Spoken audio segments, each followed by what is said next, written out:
Timeout Show live from the Broad Street Downtown Market. Mark Wilson joins us. Grab that mic, Mark.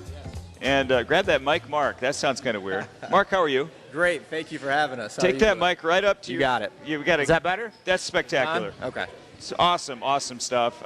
Mark, we appreciate you guys being here tonight with your golf team. Talk a little bit about your season so far. Well, so far we're off to a really great start. We are currently second in the LCAA. We've had 3 matches called because of weather this year so far. So we have 2 more matches in the league, plus we have a tournament in a couple weeks, the Tuesday after Memorial Day. So it's kind of coming to a finish here, and it's a tight race at the top. So we're sitting pretty well there. So you take after a huge legacy, the huge shoes of Coach B. That's true. That's longtime sponsor of the Timeout Show, Coach B's Driving School, who we love. And make sure you call Coach B tonight at 425-2614 or check him out at CoachB'sDrivingSchool.com. Coach B's Driving School has been with us since the very, very beginning. You take after that guy. That's tough, man. That's a legend. That's a nice plug for him, by the way. Well done. Hey, he paid for that plug. He gets one. That's good. Yeah, he's nothing but good things to say about Coach B. So he's helped me out a lot. Mm-hmm. So he's been really great for us. He's helped me out with the tournament last year, and this year he helps out. So he's always available for me. So it's great to have him around. A golf coach it's a different thing. You're not drawing up plays. You're not, strategy I don't know about so much, but you're trying to prepare your guys and build their game up a little bit. How do you approach that day in and day out? Well, that's it. That is unique. Right. That's all different personalities. I've just going through these guys right here. I've got Trey, Mike, Joe, and I've got Andrew over here. And just to go through real quick, I know that Trey, I can come up and watch, and you just kind of chat with him a little bit. Mike and Joe's, they want me to hang out too. And then Andrew says, Coach, I don't want to see you. As soon as we tee off, go somewhere else. So I got to play that game, whatever works. And practices, we try to have competitions, whether we're at the driving range, and they start doing it themselves too, which is great. I bet you I can hit this closer than you or whatever. And when practices get going more in the spring, I'll take them out and I'll put them in awkward situations under a tree, make them hit from crazy spots, and just to have them play against each other. I think we've done things in the past where the loser on the hole has to carry the other person's bag to the next tee. So try to make it fun, and when we get out on the course, just relax and play golf. So you've gotten off to a solid start. I've been reading your stuff in the paper. What have been some of the highlights so far of your year? Definitely. Well, we won our invitational last week. We had 9 teams show up, and that's the second year in a row that we've won it. So that's always a nice thing to do. The kids played great. We're off to a great start in the league this year compared to last year. We started off pretty slow. So right now we're playing very well. We have districts coming up next week, and hopefully regionals and hopefully states after that. If we could do that, that'd be great. And I think everybody's game's starting to come around. So, what day does the district start, Coach? Districts are next Thursday, May 22nd. We'll be playing those at Cascades up in Jackson. At Cascades. And your home course is at White Oaks? White Oaks, yep. So you've mastered most of the nuances of the White Oaks golf course. Yeah, these guys have it down pretty good. So yeah. This year, Trey and Andrew decided to play baseball. I know Trey's dad, I think he's done doing cartwheels now, but he was so excited because, Trey played a lot of baseball in his youth. As a coach myself for many years, I always wondered how I would handle the dual sport stuff. I want my athletes to be focused on my thing. Yeah. Has that been a challenge for you, and how have you dealt with it? Well, I was caught a little bit by surprise, fellas, this year. But luckily for me and for the team, they're great kids and they work hard, so they're doing a great job with it. So everything's been working out well. And, and they assured me that golf is their number 1 sport, so we'll keep it that way. So if you have a golf match, they're going to miss a baseball game to do that, and then when they can do the baseball, they jump into that. I believe I made them come to pictures, too, because that was one of our deals. That's hardcore. Picture. That's right. That's hardcore. That's how we got to do it. The state of golf, Tiger wasn't able to play in the Masters. The ratings were way down. When he's involved in a tournament, it just seems like it has so much more juice. Do your kids, year in and year out, do they follow professional golf? Do they have role models at the professional level? And do you ever talk about that side of the game? Oh, for sure. As a matter of fact, at the beginning of the year, we were trapped inside for 2 weeks. And I'm a teacher at Davis Middle School, so I have the luxury of having them come over, and I can have the gym, and I'll also have them in my classroom. So we'll be putting in the classroom and hitting like a driving range in the gym. And in the meantime, while they're putting, we'll have, Masters highlights on, we'll have U.S. Open highlights on, and, we talk about those things. The tournament was on this week. Who did you watch? What did you see? Especially these guys, they enjoy talking about those things, so definitely. Trey Conrad is my nephew, full disclosure, as we bring him in, just so everybody knows. Trey, 2 sports. I know your time has been really stretched between everything that you're doing. How have you managed to stay on top of it? It's just, you just got to make sure you got everything. We have a schedule on my fridge, so we know what we got each day. So it just gets kind of hectic, like each day, and you just got to know what's going on. So you've told me the story before, but for our listeners, Andrew came to you and said, "Hey, I'm thinking about playing baseball. What do you think?" Is that how it went down? Yeah, well, I was walking into school and Andrew had the baseball schedule. I'm like, "What are you doing?" He's like, "Well, I'm gonna play baseball," and I go, "Well, I was thinking about it at the time, so I'm like, well, if we can do this with our golf being our primary, then let's do this." So. And you've been having a lot of fun in both of the sports. On the baseball side, you provide a lefty, which they don't have a lot of on the pitching mound, and you haven't played since your freshman year? Yep, fresh. I haven't played. I took 3 years off. So how has it come back to you this year? It's hard not going. It's like we miss practices all the time, so it's just tough. But it's been going good, better than I thought it would go. So. Last year you had a ton of success in golf. Of course, you'll never be as good as your big brother Tyler, and certainly never as good as your dad Gene. But how's your game rounded out this year? It's kind of been up and down this year. Like I'll play good one day, and then the next day I'll be off. So hopefully we can get it together here for districts and regionals. Just have Grandpa Dale take you out, and don't copy Grandpa Dale's backswing though. Whatever you do. Andrew Wilcox is one of the big reasons why Trey's doing golf, and he's a busy dude. He'll be playing college football here in a little while, but right now you're focused on high school. Andrew, how did you get the idea to do this? After our very first golf practice, I knew there was a home baseball game, so I decided I was going to go support the Hornets out on the diamond. And while I was sitting in the stands, I just kind of realized that I really missed baseball too. And so the next day I went to school and I talked to our athletic director, Clay, and I just kind of brought it up, hey, could there be a possibility of playing baseball and golf? And he goes, well, I mean, we've never heard of this. I mean, it's never happened before, not that he knew of. And so he took me down to his office and we compared schedules, and we got a blank schedule, and we kind of just wrote down day by day what we were going to be doing.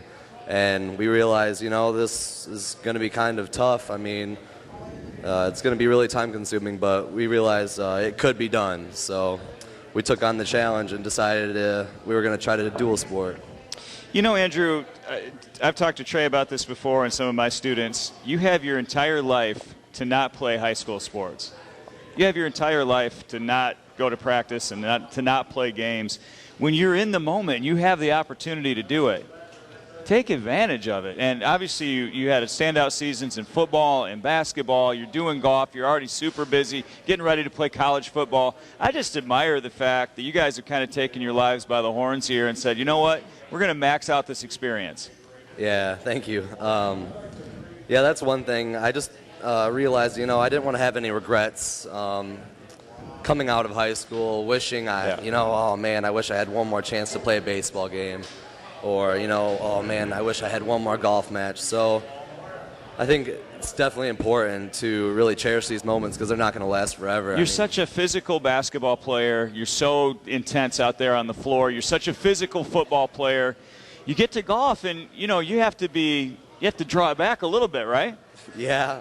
One thing Coach told me during our home golf match the other day, I wasn't playing very good after the first few holes, and he came up to me and grabbed my shoulder and said, hey, Andrew, I just want to let you know something, Trey, Mike, Joe, when they golf, they need to be calm. But I've noticed with you, you tend to golf well when you're a little fired up, And I said, all right.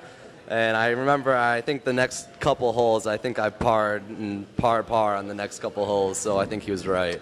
I don't know how I haven't talked to you a lot about nerves and mind control and discipline and all of that, but some people get nervous when they play golf, in a competitive situation. Compared to the other sports that you play, is golf more nerve-wracking or less? Oh, that's a tough one. Going down onto the 18th hole today with Trey and I, we were tied with the group.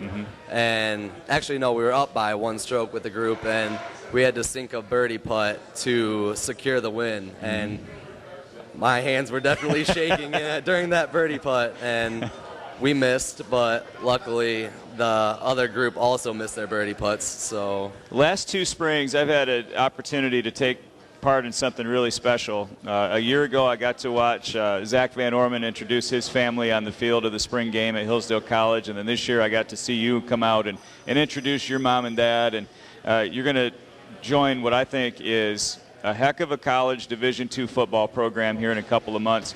I know you're super focused and zeroed in on what you're doing right now with baseball and golf, but in the back of your mind, Charger football's coming up pretty quick. Yeah, it is.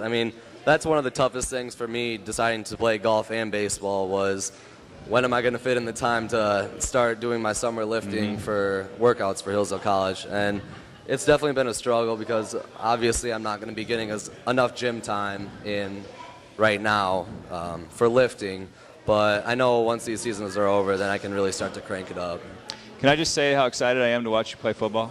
You're going to kill somebody, dude. By your junior or senior year, I think you're going to have a lot of fun out there. I hope so. It's going to be awesome. And Vano, I think he might be starting this year. Yep. And how awesome is that? That's awesome. Yeah, he's just been a really great role model for me.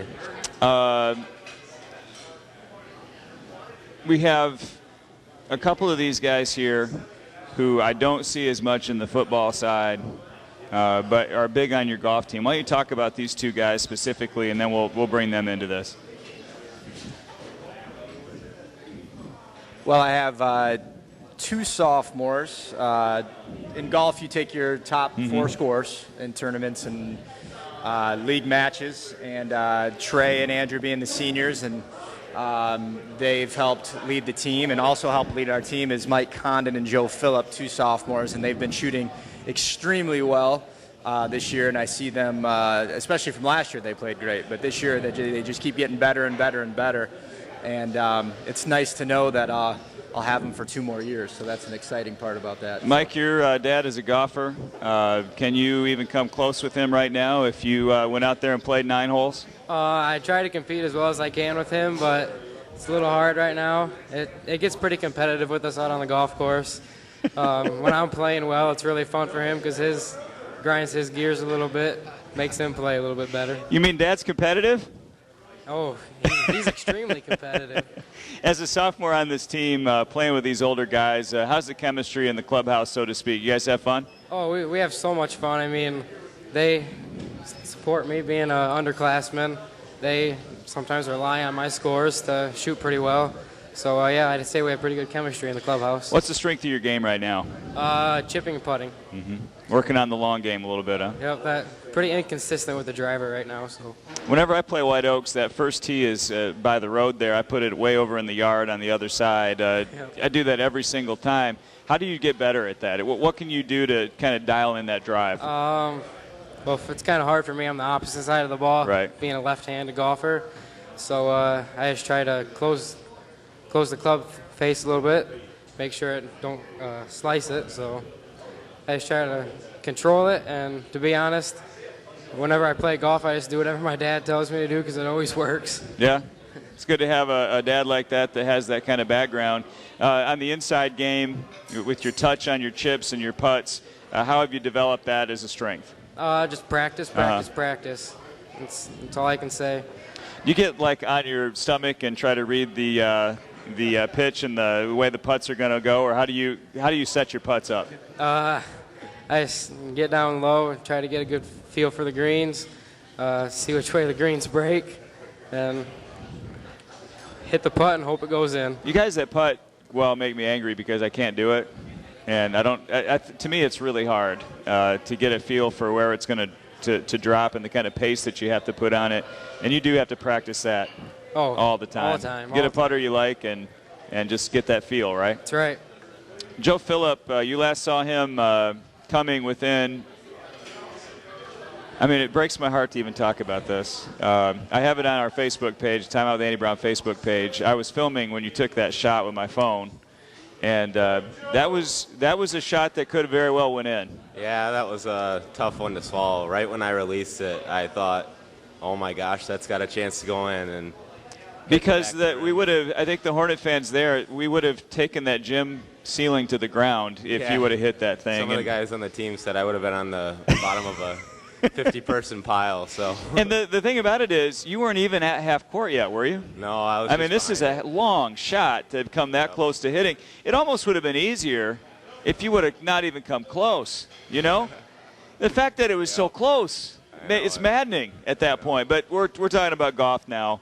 How's your golf season been going? It's been all right. I started the season pretty well, then hit a little speed bump midway through the season, but I think I'm getting my game back now. So how do you do that? I mean, the mental part is so tough with golf. You got to stay positive and keep telling yourself I'm gonna come out of it. How do you do that mentally? Yep. Pretty much just hitting the range, getting practice shots in, relaxing on your shots, focusing on what you have to do at the time, and it eventually just comes back to you. And once it clicks, then you're hot, and seems like you can't play bad for a while. You have Dad that gets out there and plays a little golf? Yeah, he plays every once in a while. He's pretty busy during the summer, so whenever we get the chance, we try to go out. But I think the great part about golf too, and you know, we talked about this with Coach B before, but you guys are playing competitively now at the high school level. Man, you can play this game your whole life. You know, right up until my boss Tony Flynn is well into his 80s, and he still plays golf. You know, this is something you can enjoy the rest of your life. Yep, for sure. There's just something about high school golf where if you're tied with a guy and coming up on the 18th hole and you got to birdie the hole to win it and you have a 10-foot putt and you make it, it's just an awesome thrill, and that's what's so great about the game. My friends that are older who play all the time, like full-grown men, they still have ups and downs in their games. They still get frustrated. You know, it never changes, really. It's always a process, and you always want to win. Yep. You know? Yep, for sure. You even see on the TV with the professionals, sometimes they'll shank a shot, and it's just surprising, but I guess it happens to everyone. So golf's just that kind of game. Mark Wilson, you got a great group here. I mean, to work with these guys and the rest of your kids has to be a lot of fun. Yes, very fortunate. You know, I was just thinking as you were talking, I've been fortunate. This is my second year coaching, and you know, White Oaks, Rick out there has just been great. He lets us come out and play the course however we want to, what holes we need to. He works with us with our invitational. Adrian and Ken Clore out at Clore's Outpost, they do a great job for us, allowing us to come out every week and hit a couple buckets of balls. They help the kids out tremendously, and really our parents' support is fantastic. You know, they're always checking in with me, seeing what they can do to help out, whether it be food, rides, just whatever we need as a team. So we're in a very good situation with Hillsdale Golf right now. So, Mark Wilson's the head coach of the Hillsdale Hornet Golf team. Their district is next Thursday at Cascades, May 22nd, and we wish you all the best. Thanks for having us out.